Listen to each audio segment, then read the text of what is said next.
Alright, going to take a quick peek here at old school Marc Silvestri and Sam Kieth, Wolverine Omnibus 3. So let's go ahead and check this sucker out. Alright, show you guys the content here. My lighting is insane in here, so I'm trying to get the least glare possible. Okay, so you're going to get, let's see, Wolverine 31 through 59. That's majority of the Marc Silvestri Larry Hama run, but we're just appreciating the art. So it's all about Marc. And then we got the entire interior run by Sam Kieth. That would be, what is it? Marvel Comics presents, let's see here, 85 through 108. So we had a little bit past the Sam Kieth run as well. I think he only illustrated up through issue 100 with maybe one or two fill-ins. Introduces Cyber. It's kind of a cool story, cool covers, and then it also includes, you know, all the cover work as well by Kieth. So I'm keeping this dust jacket on there. I know a lot of people like to pull these things off. I don't. I just prefer just to let it. This is my copy. This isn't going anywhere. I'm okay with it getting its crease on. Don't plan on selling this. I've been waiting for this book for over a year. And I do actually own these Wolverine books in separate. It's what is it? The Wolverine by Larry Hama and Marc Silvestri. There was 3 or 4 volumes. I do own all those. I just really wanted all this together chronologically with the books by Sam Kieth. And it all does run together timeline-wise. Some other film stuff too. It's got the, what is it, Reign of Terror, Kubert books. And this, of course, is Silvestri right before Cyber Force. So it's interesting to see it just because you can see what's going on, but with the inks, I don't know, kind of hit and miss, but very stark, very bold work. Not extremely similar to his Uncanny X-Men run. I feel like he kind of simplified the work a little bit. Things like this, they feel very Mignola-ish. Things like this. Maybe a little bit of shortcuts. This right here, what's funny is this right here reminds me of a top panel in one of the Darkness books later on. It's almost the exact same shot, but just drawn a whole lot better. But this stuff is still fun. I still love going through and reminiscing when these books came out, looking at them, and yeah, that's why I got those original trades. But yeah, so let's see here. We got, okay, I'm going to be skipping some here. I don't want to keep y'all too long, just to show you what the contents of this are. And by the way, this is the cover I got. I think there is another cover as well. It's the Jim Lee pinup that was in the back of one of the, it was either a back cover or an interior pinup. But it was not a front cover piece until the Omnibus 3, and that might be a direct market or a vendor, you know, a comic shop cover exclusively.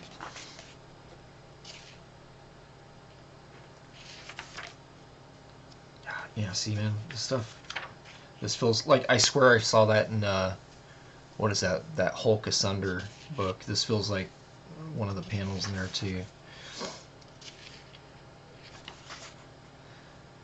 Yeah, so you get some of this, this pin-up stuff and this other stuff. I could do without it. Again, I'm just coming here for the Marc and Sam show. So let me glaze over this stuff here. See what's going on. Okay, so back to Silvestri. Man, there's going to be a lot of this. I want to get up here to the Sam Kieth stuff, and I'm skipping a multitude of pages at a time. Man, that feels like a Barry Windsor Smith piece. let's see here. There are an issue or two as well. They had a Mojo in it, and that was really cool to see Marc's take on Mojo. Kind of made me wish that he had a shot to draw him in the Uncanny run of books, the Uncanny X-Men books. Alright, so then you got this right here, Lady Deathstrike. And of course, this also does have the infamous Wolverine 50 with the die-cut cover. However, the page is not die-cut in this book. So, let's see, you got 38. Man, I'm really going to start skipping some stuff here. Let's see. What issue was this one? It's 39. And is 38 a larger book? I felt like it went through a lot more pages than... And so this book also contains some of the... What is it? The X-Men Volume 2 by Jim Lee. So it's got a few of those books in it. Dealing with, I think it's the Omega Red issues, which I already have in like 5 other collected editions and several copies of each of the floppies. But it is part of this Wolverine run. This is Omnibus 3. I don't have Omnibus 1, and I also don't have Omnibus 2. I have all the floppies for the Wolverine solo series already. Stuffed away in a long box. I just didn't have any desire for it in an omnibus version. I've always really loved this too. I really liked Marc's take on Cable. One of my more favored versions of actual 90s artists on Cable, or drawing a Cable character in a book. It just looks cool. I don't know, something about Marc's approach with him just looks cool. Kind of dials him back and makes him feel more like an 80s Marauder type character versus you know, a teched out football player and looking whatnot. All right, so let's hammer through this. I'm curious too. I wonder. Okay, so here's the piece right here, Wolvie 44, that they used for the cover. Probably could have used a recolor since it is a cover piece. Ditch those old cut and grads or just solid fills and calling it a day. Larry. Oh, you know what? Larry Stroman. This is a fill-in issue. I was like, I know this artist. How do I know this art? Yep, Larry Stroman. Skipping a bunch of those. And of course, Larry Stroman went on to do the Tribe book over at Image, and then left Image and tried to do Tribe on his own. Don't think that worked out in the long run. Let's see, Bloody Choices one shot. This is actually a really cool book. I'm gonna skip through most. I think it used to actually be a what do you call that? You had to be like 17 to buy it, I thought, back in the day. So I'm gonna go ahead and skip some of this. Man, this gutter bugs me. But this book was what was it? A different size of a printed book. I don't know what you would call it. Kind of like the Killraven book, if I recall. You know, like the Killraven, or even the Bernie Wrightson Hulk thing, or the Spider-Man book that he illustrated. All right, let's skip this. Here we go. You got the Reign of Terra. Rana Terra.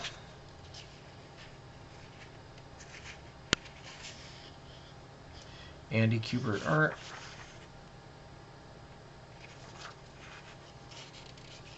Kind of unfair to compare brothers, but you know, two artists coming up at the same time. I do prefer Andy's work to Adam's.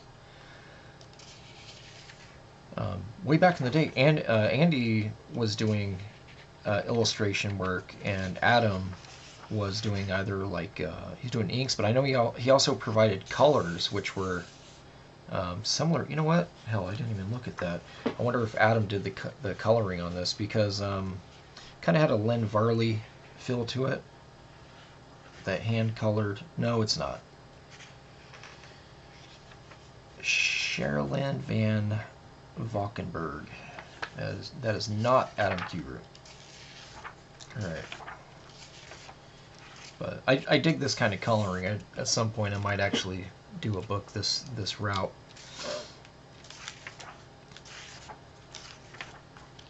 Take it back. All right, let's get through this. Holy moly! I'm gonna start skipping a lot more. Okay, let's see. Back to Silvestri. 47. That is not Marc's art. KJ Kirk Jarvinen and Brad Van Catta. I only remember their names because they did a lot of those Marvel trading cards, and I was collecting those back in the day. Alright, so let's get through that. Oh, here we go. Okay, so here it is, the beginning of Sam Kieth on Marvel Comics Presents, right here. So this is where Sam Kieth came on. Awesome cover, all awesome covers, awesome interiors as well.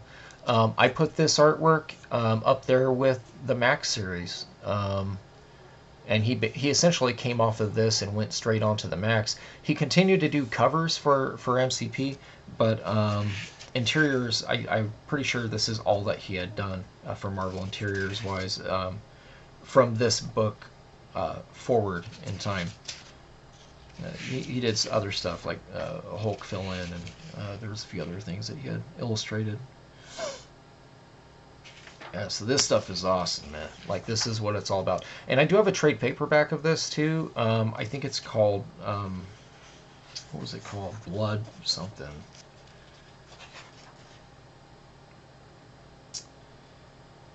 Oh, man. I forgot. Blood Feud. Oh, Blood Hungry. There it is. So yeah, Blood Hungry. Get these characters in here. Here's that cyber character. Mysterious. Man, the inking in this is so badass. Everything in here is textured and stuff. And he did start bringing this stuff over into the Max. These really intricate borders, and he had some of it that was photocopy, stat, like cut and paste. He did a little bit of that, like the filigree stuff on the edges. But this stuff here, I'm not so sure whether or not he did. But a lot of this is inks. Like these curved areas here, super tough to get down. But yeah, this is top of his game, Sam Kieth. This is sick. Yeah, this is the stuff that Stephen Platt was looking at right here during his Moon Knight run. He was looking at this era. Sam Kieth, man, this is really reminiscent too. So like even this right here feels like Max fighting. God, my brain is, I can't even think right now. Anyways, yeah, some of this stuff I feel like maybe he was slightly inspired by some of these cool shots he was doing in this run of books, and kind of brought it over to the Max as far as settings and stuff, because he figured out that he could draw it really cool.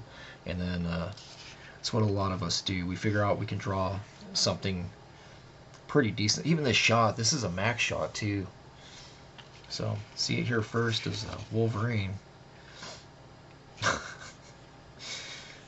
We get one of these right here. These Oscar Mayer. He calls this one Blood Sausage Machine. But there's one of these trucks right here that drive around.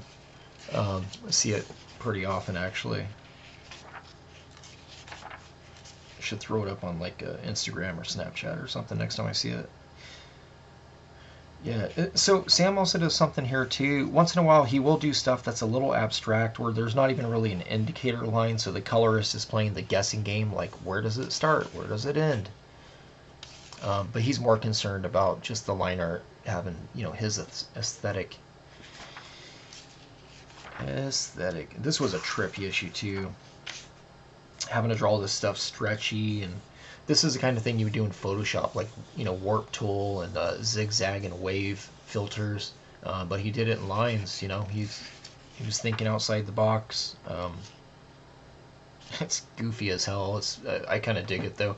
Uh, like in cartoons where they're all punching and they just kind of go through each other and you just see the hit points deplete as they're going past each other. Kind of ridiculous. Man, man, see, I can see it. Max, Julie. Yeah, he brought a lot of inspiration from this run of books, but I'm sure he was getting like crazy praise over it, you know, career-wise, so why not?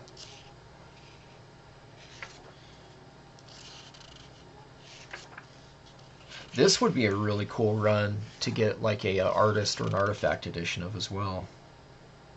I love this right here too. So much white paint going on right here.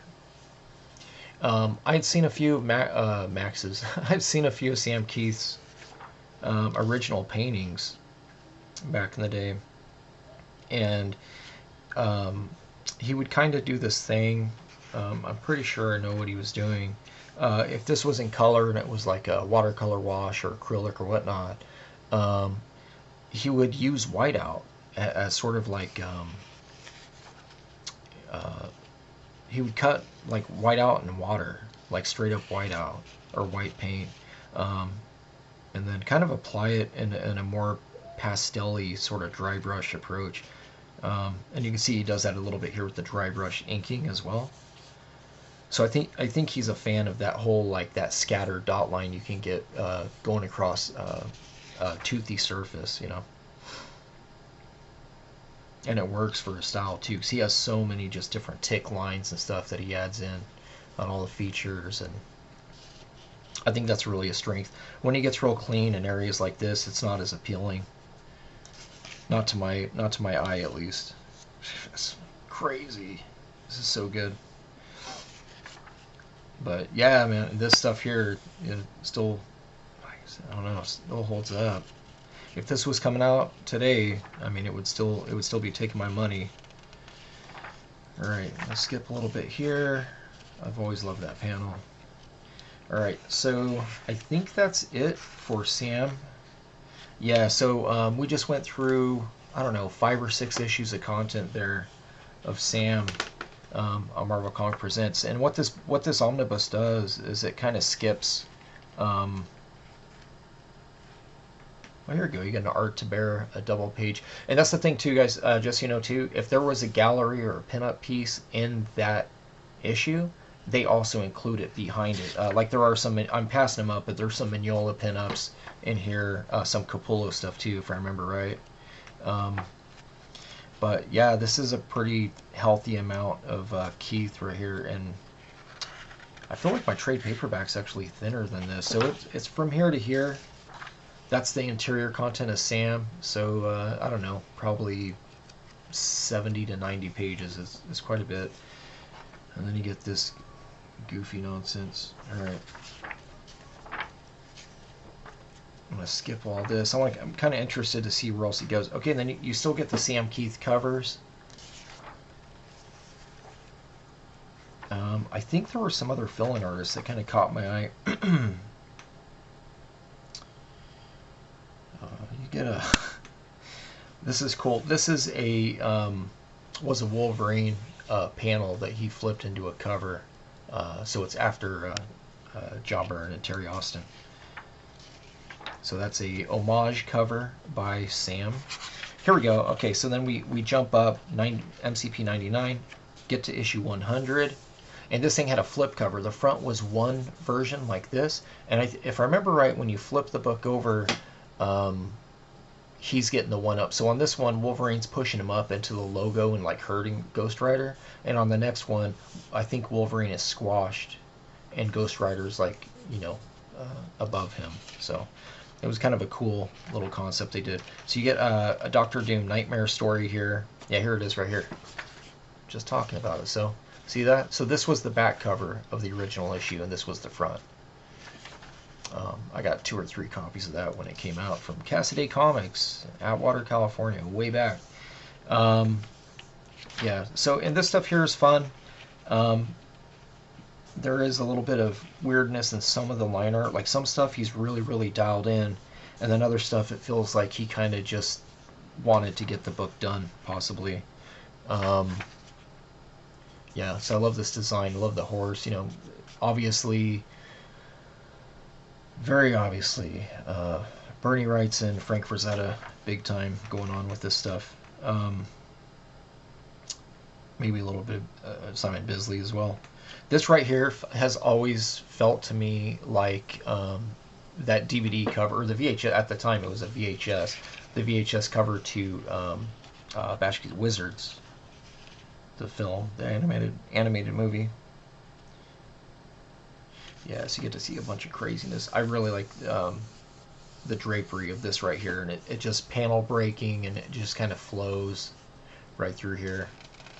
And this thing too, Sam is not afraid of drawing a curve across an entire page. Most artists fear this because they can't get this perfect. But if you have an imperfect style, it's always acceptable.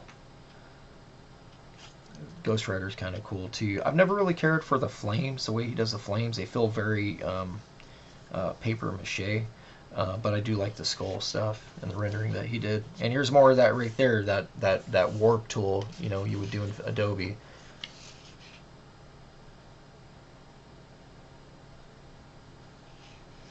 Yeah, stuff's interesting. It's very hit and miss. Very hit and miss. Okay, so he was like rushing to get out of here, obviously. This page looks like it's just a convention sketch. Basically, this page does not feel dialed in. And then you get to this, and it's like back to basics. He got back to Wolverine. Crazy rendering. Looks awesome. So you get more pages there. I love this panel right here, too. I like the... a colorist today would do something really cool with this to kind of fade, you know, to fade it out. So this the choppiness here is kind of weird, even back in the day. And this is like original color styling too. This is not like updated coloring on this work. So, all right, so there's that. Same thing with this one. This does not feel like a Sam face to me. And at this point, he's just busting out a Sharpie and a paintbrush, almost like this. He's just like, get me the hell out of here. I got to go draw the max. Yeah, he's done with it. Calling it a day. Last panel. Gave it 25%. Cool pin up here. Let's see, it also contains Ghost Rider, Wolvie Punisher, John Romita Jr. Meh. It's got some cool stuff in it like this, but overall it just didn't do anything for me. It felt very cash grabby. Even though I was susceptible to most books that would throw Wolverine in them at the time, I was already geared up for, or gearing up for whatever Jim and Willis were doing over on the X office. So a little lackluster for me, yeah. I'm not sure if it holds up. I mean, it's interesting to look at, like seeing these shots.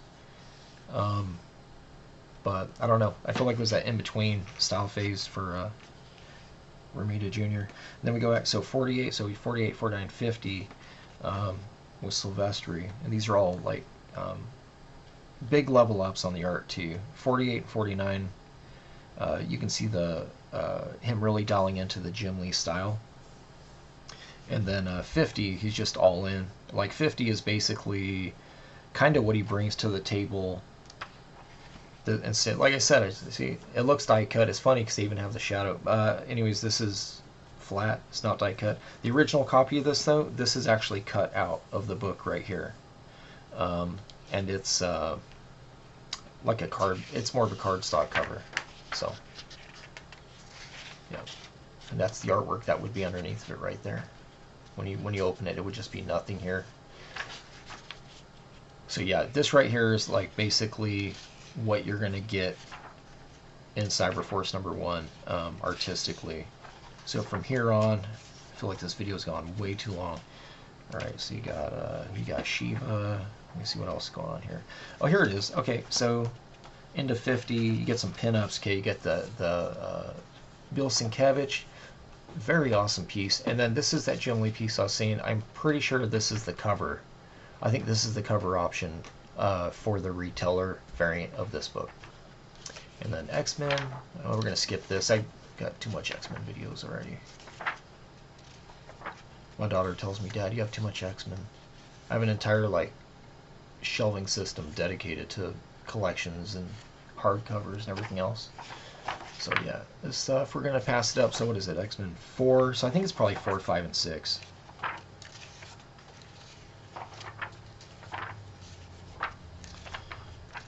Let's see. Get back to MCP, another Kieth cover for 101.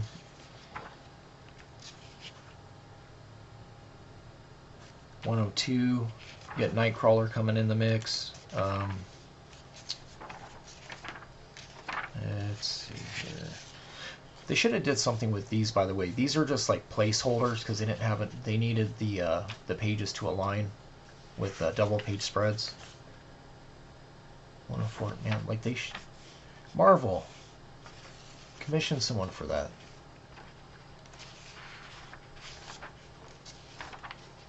Or, you know, maybe, I don't know, trading cards, posters, I don't know. 105, that's pretty cool. Yeah, there's lots of opportunities, right, to throw stuff in there. If it's just a placeholder, you can throw anything in there. There it is again. It's unnecessary. 106, this is a pretty cool cover.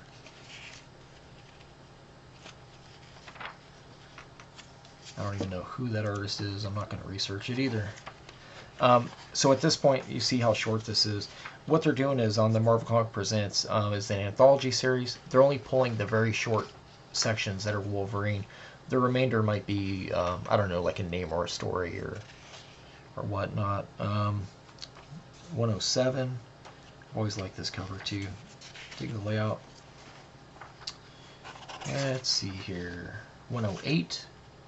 And he did stay on for a while. There was a point where it was just, who was it, like Cable and Ghost Rider covers and stuff like that. So it's nice to see all this stuff, mainly because you get the covers in there. Wolvie 51. Here we are, Andy Kubert coming on board. Just to get the early Kubert issues here as well. Back to Marc. There you are. This is what I was talking about right here. So 50. Is this 52 or 3? I thought it was 53. Okay, so 52. You get Spiral. Skip forward. I'm not about that. I'm about this. Marc's badass version right here. Got Mojo. So good. I really do wish he had a chance to draw Mojo in the regular book. I just love his, like, he's not doing what Art Adams does, which is like super cartoony, over the top, you know, Looney Tunes-ish expressions. He's using expressions, but it just looks cool. It feels more just Marc. He's got a way about it of making him look cool, like stuff like this. He looks like a badass. Yeah. All right, and then he goes up to 53. Oh, that's what I was thinking because he's on the cover. I was like, I could have sworn he was in 53. And there you go. So yeah, and there are a few more issues after this that Marc illustrates, if I remember. Yeah, let's see here. Let's go and skip forward. I think there's like a, what is it, Gambit? There's like a Gambit story. Here we are. So you got 55. Gambit. Some of the creations straight out of, pretty sure this dude's out of Wils's run on Uncanny. I might be wrong. If anyone made it this far in the video, you can let me know. Alright, yeah, it's just Marc dialed in. I'm sure the pencils were really, really cool. You know, after this, you know, he had more of the image style inking and stuff that actually helped his work. Yeah, here we go. That's an awesome piece. Yeah, some of these house inkers that Marvel is using just didn't do a lot of favors to a lot of these pencilers who had really, really tight pencils, and they'd come in and say, "Oh, look at all these fine lines." Well, I'm gonna bring a paintbrush to this. Why not? Let's just brush this to death. All right. That's a really cool shot right here. This feels more like the Uncanny X-Men run right here. Marc segueing, getting into the, there we are. It's more Cyberforce. Alright. Okay, I'm going to skip all this shit. There we are. Skip it, skip it, skip it. That final page. There we are. Boom. Alright. Then you get the infamous short-haired Wolvie issue that all the fanboys loved. Not really. I think a lot of people skipped that month. Marvel didn't get a lot of dollars that month. Let's see, some Marvel Age stuff. This is pretty cool. You get a little Sam Kieth illustration for the cover of the Marvel Age. That's nice. It's nice to see that they didn't just throw, you know, a Wolverine logo right here, right? A little bit more. This is really cool too. A little bit more about Sam Kieth. A little bit about his process. I'm not going to read it. I don't even remember what issue it's from. Let's see here. Marvel Age. Got a John Romita Jr. Cover here. Oh, he inked himself. I do like this. Yeah, he inked himself on it. I was like, it feels very like raw. I like that. All right, so you get the interview with Romita about the Punisher, Wolverine, Ghost Rider book, and then you get Marvel. Stop putting this piece. This Chaykin piece is in like 4 collections and at least 2 or 3 trade paperbacks that I have. Like, just stop. We've already seen it. I've seen every color variant of this piece. Like, all right. Let's see here. This is interesting. Didn't see this piece until I owned this omnibus. Will Spertaccio, 1990. It is a parody ad. It's a parody ad. Pretty cool piece. My lighting sucks. You can't really see it that well. The inks on it are pretty awesome too, and it is Will inking himself. And then you get a parody ad just for stuff. This is like a deodorant stick. It's a Mike Zeck piece. It's okay. A really cool Art to Bear piece that I had always thought for whatever reason was a Jim Lee piece for Campbell's Soup. It's not. It's an Art to Bear piece for a blender. Let's see, and you get a Kevin Nolan, a Mignola piece, the Eric Larson Wizard 3 cover, another Mignola piece, some Jeff Matsuda. Jeff Matsuda, such a good artist. Trading cards. This is kind of cool right here. This was going to be a Wizard magazine cover by Jim Lee, unused. Maybe best they did. These colors are dark as hell. But it's a pretty cool piece. I imagine, let's see, it flips out. So this would have been the cover right here. And you would have got that yellow wizard right here. And then when you open it, you would see Sabretooth attacking him. So that's kind of interesting. Bunch of trading cards, some Art Adams, some Jim Lee in there. A scan of a limited mail-away only, what is it, Essential Wolverine Volume 2 trade paperback. They were all signed by Bill Sienkiewicz, so this is an actual signature of Bill Sienkiewicz in white paint across the cover art that he did for this trade. It was a mail-away. So they probably don't even have a file of just this without a signature, so this looks like a scan.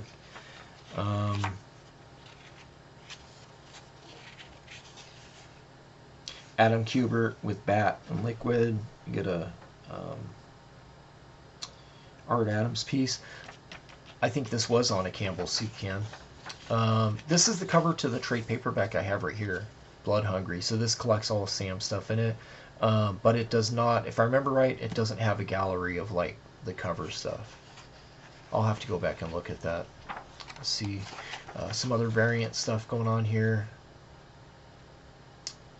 The covers to, these were the trade paperback covers right here. And then I feel like this was the last one for 3. Or no, for 2 or 3. And then this was the weapon. So this might have been volume 3 right here. But anyways, this is a cover to one of the trade paperbacks that are all in here. And then this one and this one as well are also cover pieces to it. So Wow, video went a lot longer than I wanted to. Wolverine Volume 3 Omnibus, full of Mark and Sam. So, thanks for watching.